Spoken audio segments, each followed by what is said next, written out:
가망 없는 남북관계, 이재명 정부의 선택지는 스토커가 아니라 사이코. 김여정 북한 조선노동당 중앙위 부부장이 19일 외무성 주요 국장들과 협의회를 열어 이재명 정부의 대북 정책에 관해 강한 어조로 비판했다고 합니다. 북한 언론이 20일 보도한 내용을 보면 김여정 부부장은 이재명 정부의 대북 구상에 대하여 평한다면 마디마디 조항조항이 망상이고 개꿈이라면서 아무리 악취 풍기는 대결 본심을 평화의 꽃보자기로 감싼다고 해도 자루 속의 송곳은 감출 수 없다라고 지적했습니다. 그러면서 지금 이 시각 우리 공화국의 안전을 직접적으로 위협하는 무모한 미한, 한미의 침략전쟁 연습을 벌여놓고도 이재명 정권은 방어적 훈련이라는 전임자들의 타령을 그대로 외워대고 있다라고 규탄했습니다. 이어 우리는 문재인으로부터 윤석열로의 정권교체 과정은 물론 수십 년간의 한국의 더러운 정치체제를 신물이 나도록 목격하고 체험한 사람들이라면서 결론을 말한다면 보수의 간판을 달든 민주의 감투를 쓰든 우리 공화국에 대한 한국의 대결 야망은 추호도 변함이 없이 대물림하여 왔다라고 단언했습니다. 그러면서 이재명은 이러한 역사의 흐름을 바꾸어 놓을 위인이 아니다라고 했습니다. 이날 보도된 내용들은 사실 14일 김여정 부부장이 발표한 담화와 일맥상통합니다. 당시 담화에서는 한국은 자국 헌법에 조선민주주의 인민공화국 북한을 흡수통일하려는 망상을 명문화해놓고 우리에 대한 핵 선제 타격에 초점을 맞춘 미한 핵 협의그룹이라는 것을 조작하고 정례적인 모의판을 벌여놓고 있으며 각종 침략적 성격의 전쟁 연습에 빠져 있을 뿐만 아니라 잠꼬대 같은 비핵화를 연불처럼 외우며 우리 국가의 헌법을 정면 부정하고 있다라고 했습니다. 북한이 지적하는 내용은 두 가지로 압축할 수 있습니다. 첫째는 우리 헌법의 흡수통일을 명문화했다는 것입니다. 물론 헌법에 흡수통일이라는 단어가 들어있지는 않습니다. 하지만 대한민국의 영토는 한반도와 그 부속도서로 한다라는 제3조와 대한민국은 통일을 지향하며 자유민주적 기본질서에 입각한 평화적 통일 정책을 수립하고 이를 추진한다라는 제4조가 문제입니다. 제3조에 따르면 북한 영역도 대한민국 영토에 들어갑니다. 따라서 북한은 헌법상 한국 영토에 존재하는 불법적인 존재, 반국가 단체가 됩니다.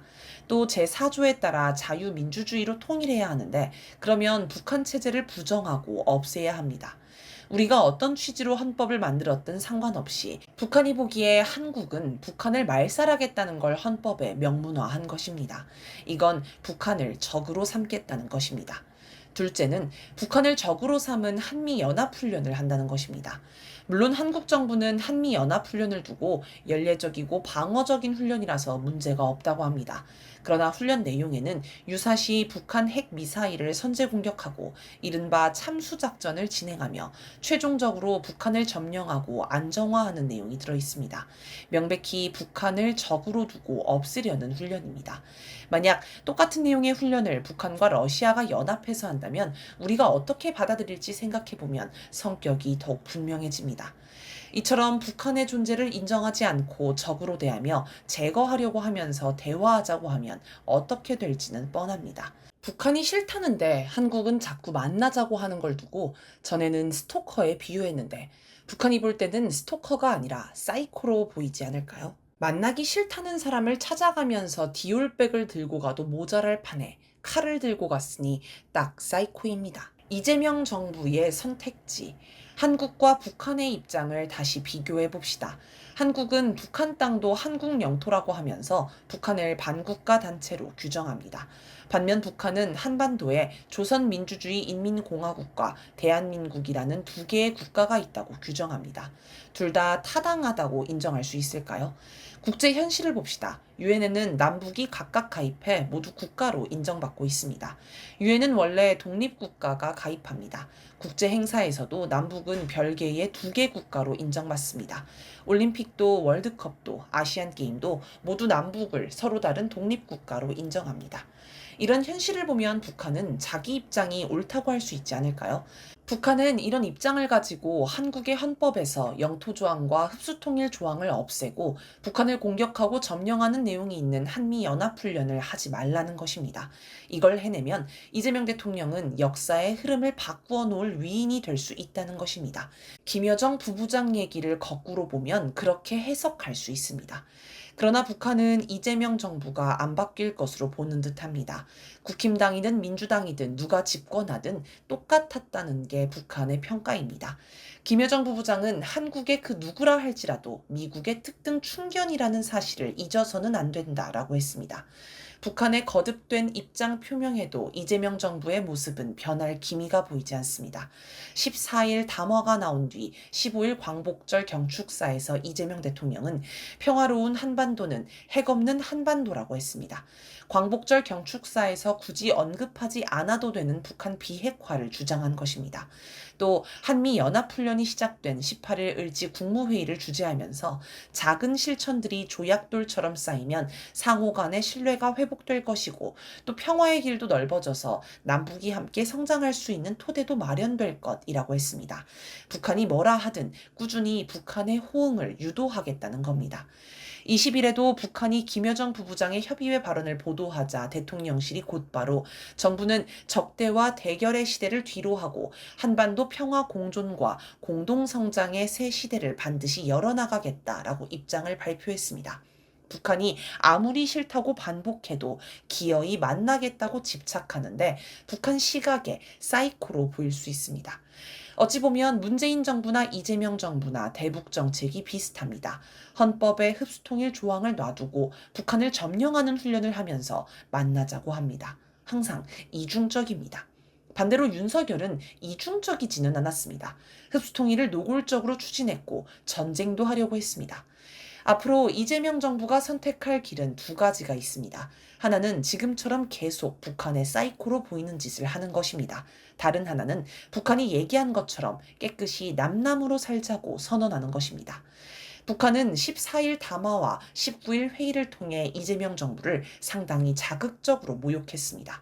개꿈, 연불, 망상, 몽상, 잠꼬대, 악취, 천치, 횡설수설, 특등 충견 이런 모욕을 당하면서 왜 북한을 만나려고 집착하는지 모르겠습니다. 그냥 남남으로 사는 게 더 속이 편하지 않을까요? 남남으로 살다가 보면 외교가 이루어질 수도 있습니다. 물론 남남으로 살자고 해도 헌법은 고쳐야 합니다. 남남이라면서 북한 땅은 우리 영토다라고 할 수는 없습니다. 한미연합훈련도 할 필요가 없습니다. 남남인데 괜히 상대를 자극할 이유가 없습니다. 하지만 과연 이재명 대통령이 개헌이나 한미연합훈련 중지를 할 수 있을까요? 그럴 가능성은 없어 보입니다. 한국의 선동에 귀 기울이는 나라. 이번 김여정 부부장의 발언에서 아리송한 부분이 있습니다. 우선 역시 진중치 못하고 무게감이 없으며 정직하지 못한 한국에는 우리 국가를 중심으로 전개되는 지역 외교 무대에서 자벽조차 차려지지 않을 것이라고 한 부분입니다. 북한을 중심으로 전개되는 지역 외교 무대란 무엇일까요? 얼핏 북중러 외교를 말하는 건가 싶다가도 여기에 한국이 끼지 못한다는 얘기를 굳이 할 필요가 있나 싶기도 합니다. 문맥상 보면 뭔가 이재명 정부가 아차 싶게 만들어야 하는 대목이기 때문입니다. 그렇다면 혹시 북미 대화, 북일 대화를 말하는 게 아닐까요? 북한이 자기를 중심으로 북미 대화, 북일 대화를 추진하고 있는데 여기에 이재명 정부가 운전자 혹은 중재자는커녕 자벽도 못할 거라는 경고 아닐까요? 만약 그렇다면 당장 한미 정상회담에서 북미 대화 중재를 카드로 내밀어야 하는 이재명 정부에게는 뼈아픈 대목일 수 있습니다. 다음으로 공화국 외무성은 한국의 실체성을 지적한 우리 국가 수반의 결론에 입각하여 가장 적대적인 국가와 그의 선동에 귀를 기울이는 국가들과의 관계에 대한 적중한 대응 방안을 잘 모색해야 한다라고 한 부분입니다. 여기서 말하는 가장 적대적인 국가는 한국입니다. 그렇다면 그의 선동에 귀를 기울이는 국가는 어디를 말하는 걸까요? 문맥상 최근 이재명 정부가 대북 정책의 호응을 끌어내려고 노력한 나라를 뜻하는 듯합니다. 혹시 중국일까요? 겉으로 드러나지는 않지만 중국과 물밑 접촉을 하고 있을 수는 있습니다.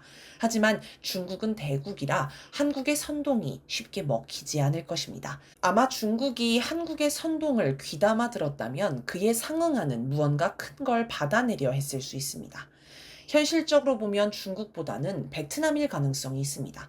지난 11일 이재명 대통령은 또럼 베트남 공산당 서기장과 정상회담을 진행했습니다. 정부는 또럼 서기장을 정성껏 환대했고 이재명 대통령은 개인적으로 본다면 베트남은 아주 위대한 나라라고 생각한다라며 극찬했습니다. 이날 정상회담에서 한국과 베트남은 무기 수출, 핵발전소 건설, 고속철도 설치, 신도시 개발 등 여러 분야에서 굵직한 합의를 했습니다. 한국이 베트남에 상당한 혜택을 줄 수 있는 분야들입니다. 그런데 언론 발표문에서 이재명 대통령은 양국은 한반도 평화와 북핵 문제 해결의 실질적 진전을 위한 긴밀한 협력을 지속하기로 했다. 나는 굳건한 평화를 바탕으로 남북이 공존하고 번영하는 한반도를 만들기 위한 우리 정부의 구상을 설명하고 이러한 노력이 결실을 맺을 수 있도록 당 서기장 등 베트남 측의 각별한 지지와 협력을 당부했다. 당 서기장은 남북 간 대화와 협력을 재개하고자 하는 우리 정부의 노력을 환영하고 지지한다고 하면서 한반도의 평화와 안정을 위해 적극적으로 기여하겠다는 의지를 표명했다라고 소개했습니다. 우리 대북 정책을 지지해달라고 요청해 승낙을 받은 것입니다. 트럼프 대통령은 7월 30일 한국 정부 대표단과의 관세 협상 자리에서 김정은 국무위원장은 잘 지내느냐라며 근황을 물었다고 합니다. 트럼프 대통령의 가장 큰 관심사로 알려진 관세 협상을 하는 자리에서 엉뚱하게 북미 대화 의지를 드러낸 것입니다. 19일 방송한 유튜브 채널 매불쇼에 출연한 김준영 조국혁신당 의원도 관세 협상 당시 미국의 관세 협상 담당자들이 와서 왜 북한이 협상에 안 나오냐고 수시로 물었다라고 얘기했습니다. 이건 미국이 이재명 정부에 북한과의 관계를 뚫어보라고 요구한 걸로 해석할 수 있습니다. 그런데 이재명 정부도 북한과 접촉을 못하고 있습니다. 그래서 북한과 관계가 좋은 베트남을 통해 북한을 설득하려 한 건 아닌지 모르겠습니다. 그런데 북한은 이런 시도조차 차단하겠다고 한 것입니다.